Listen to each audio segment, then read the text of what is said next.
સાથે જ સૌથી મોટા સમાચાર અત્યારે સામે આવી રહ્યા છે તેની પર નજર કરી લઈશું। સૌથી મોટા અને મહત્વના સમાચાર સામે આવ્યા છે।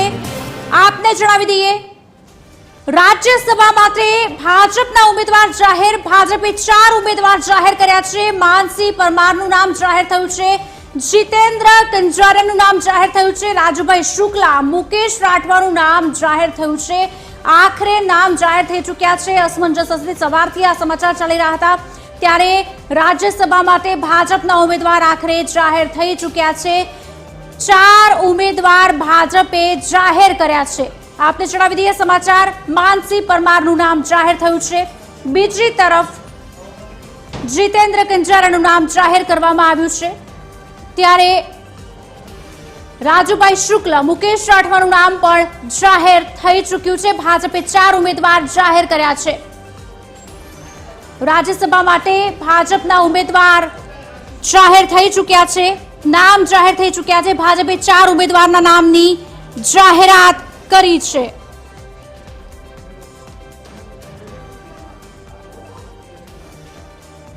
સમાચાર આપણે જણાવી દઈએ, સૌથી મોટા સમાચાર, ભાજપે 4 ઉમેદવારના નામ જાહેર કર્યા છે। માનસી પરમારનું નામ જાહેર કર્યું છે, જીતેન્દ્ર કંજારિયા, મુકેશ રાઠવાના નામની જાહેરાત કરી છે। અત્યાર સુધી જે અસમંજસ હતી, કોણ જાહેર થશે, કયા નામો જાહેર થશે, ત્યારે ભાજપે આ 4 ઉમેદવાર જાહેર કર્યા છે। ભાજપે 4 ઉમેદવારના નામ જાહેર કર્યા છે। રાજુ શુક્લાનું નામ પણ જાહેર કરવામાં આવ્યું છે, માનસી પરમારનું નામ જાહેર કરવામાં આવ્યું છે। સૌથી મોટા સમાચાર આપને જણાવી દઈએ, એક બાદ એક આ સમાચાર સામે આવી રહ્યા છે, જેની પર અસમંજસ હતી કે કોણ જાહેર થશે, કેટલા નામ જાહેર થશે, કોના જાહેર થશે, તેમાં આખરે ભાજપે 4 ઉમેદવાર જાહેર કર્યા છે। રાજ્યસભાના ઉમેદવારમાં ભાજપે 4 ઉમેદવારના નામની જાહેરાત આખરે કરી નાખી છે।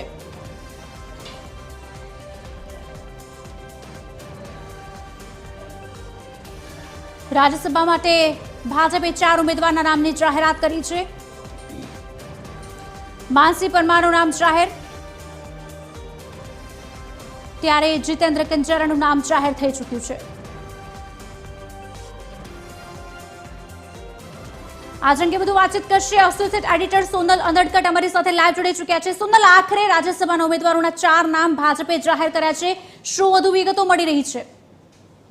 જી, મહત્વનું છે કે રાજ્યસભાના 4 ઉમેદવાર આખરે ભાજપ તરફથી જાહેર કરી દેવામાં આવ્યા છે। હંમેશાની માફક આ વખતે પણ 4 જે નામ આવ્યા છે કે સરપ્રાઈઝ જ છે। 4 નામ એવા નામ છે કે જે ગુજરાતના રાજકારણમાં કદાચ એ નામ લોકોએ વિચાર્યા એ દ્રષ્ટિએ ના હોય કે એમને રાજ્યસભાની ટિકિટ આપવામાં આવશે। રાજુ શુક્લાની જો વાત કરીએ તો તેઓ જે પ્રવક્તા છે તે રાજુ શુક્લા છે, તેમની પસંદગી કરવામાં આવી છે। મહત્વનું છે કે માનસી પરમાર સહિત અને જીતેન્દ્ર કંજારિયા સહિત 4 જે નામ છે તે જાહેર કરી દેવામાં આવ્યા છે।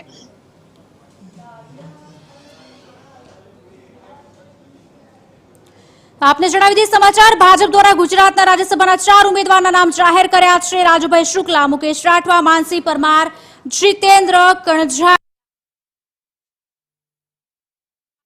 આવ્યા છે।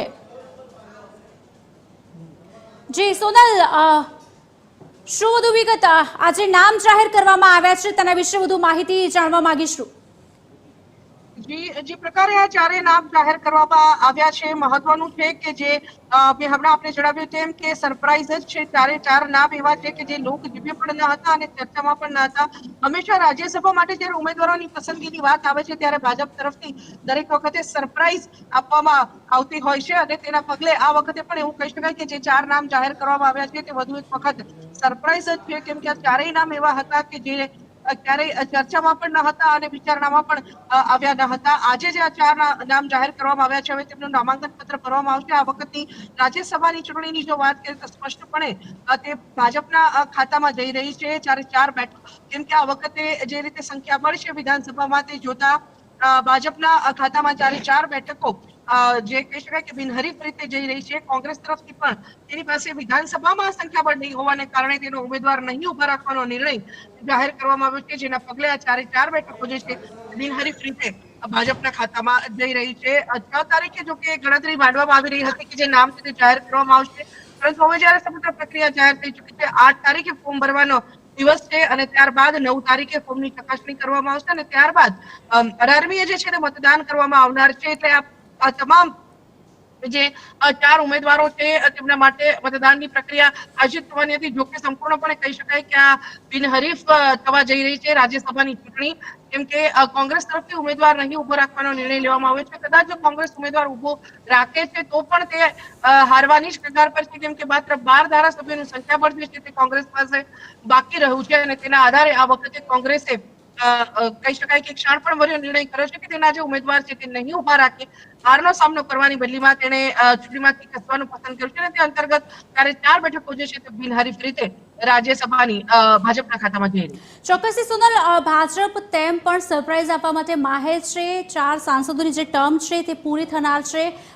ત્યારબાદ ફરી વખત આ 4ના નામ જાહેર કરવામાં આવ્યા છે. કયા પેરામીટર્સ ધ્યાનમાં રાખવામાં આવ્યું છે? કારણ કે રાજ્યસભા તરફ જ્યારે આગળ વધી રહી છે વાત, ત્યારે ઘણી બધી વસ્તુઓને પણ તેમાં જોવામાં આવતી હોય છે. સોનલ, ચોક્કસથી કહી શકાય કુશાલી, જે પ્રકારે 4 નામ જાહેર થયા છે, હંમેશા ભાજપ જે છે તે સોશિયલ એન્જિનિયરિંગમાં માનનારો પક્ષ રહ્યો છે અને જે પ્રકારે આ નામ જાહેર કરવામાં આવ્યા છે, પ્રત્યેક પ્રદેશને પણ કેન્દ્રમાં રાખવામાં આવ્યો છે, એટલે કે વિસ્તારનું પ્રભુત્વ પણ રાખવામાં આવ્યું છે અને સાથે સાથે જ જ્ઞાતિ સમીકરણો જે છે તેને પણ ધ્યાનમાં રાખવામાં આવ્યા છે. જે પ્રકારે 4 નામ ઘોષિત કરવામાં આવે છે, ભાજપ હંમેશા આ જે સોશિયલ એન્જિનિયરિંગ છે તેને ધ્યાનમાં રાખી અને જ્ઞાતિ અને સમાજના જે સમીકરણો છે તેને કેન્દ્રમાં રાખીને હંમેશા ઉમેદવારોની પસંદગી કરતો આવ્યો છે. આ વખતે જે પસંદગી છે તે પણ ચોક્કસપણે કહી શકાય કે આ જ પ્રકારે થઈ રહી છે, કેમ કે સવર્ણથી માંડી અને આદિવાસીથી માંડી અને તમામ વર્ગ જે છે તેને હંમેશા ભાજપ કેન્દ્રમાં રાખી અને તેના ઉમેદવારોની પસંદગી કરતો આવ્યો છે. ચાહે તે રાજ્યસભાની ચૂંટણી હોય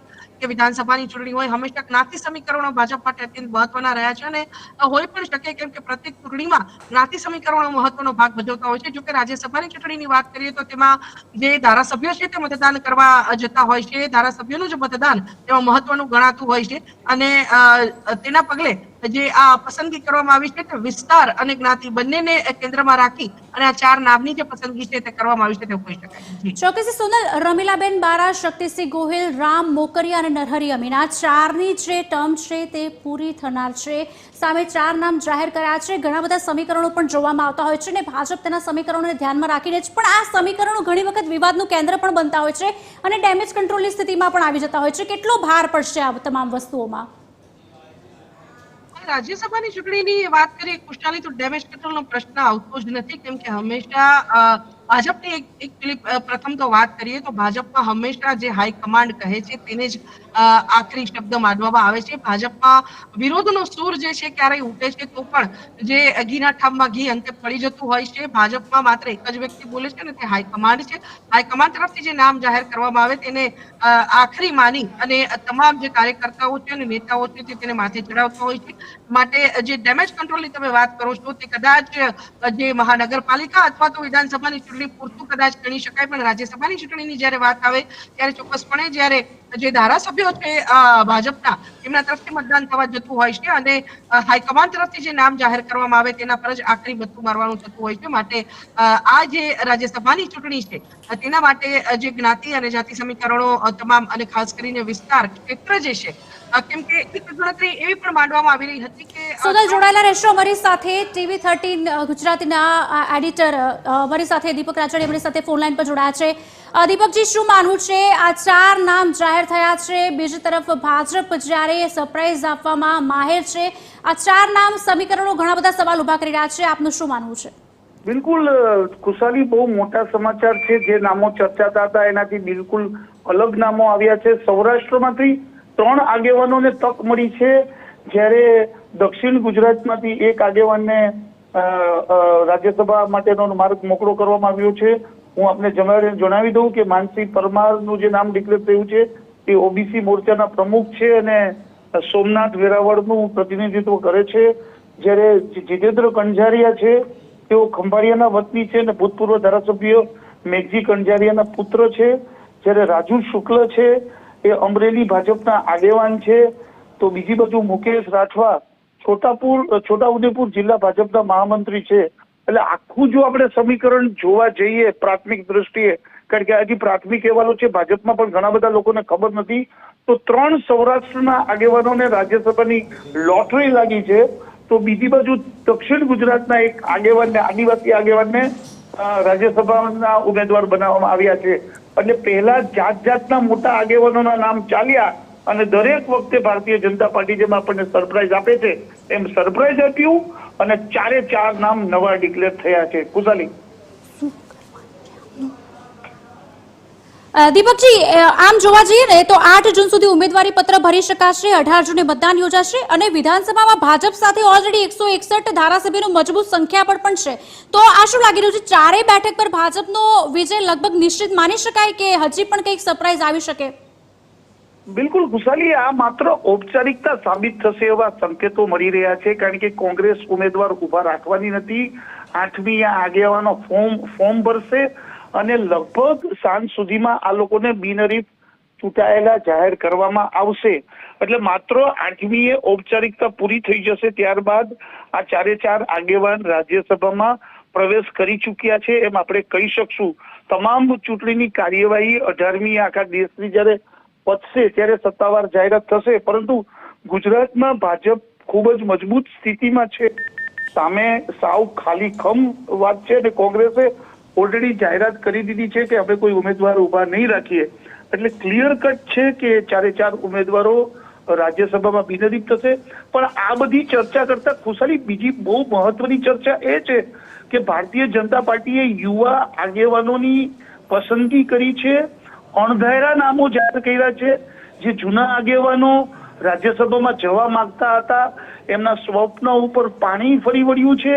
મીડિયામાં જાતના નામો ચાલ્યા હતા, એ નામોની બાદબાકી થઈ ગઈ છે અને કોઈએ પણ નામ ન સાંભળ્યું એવા નામ સામે આવ્યા છે.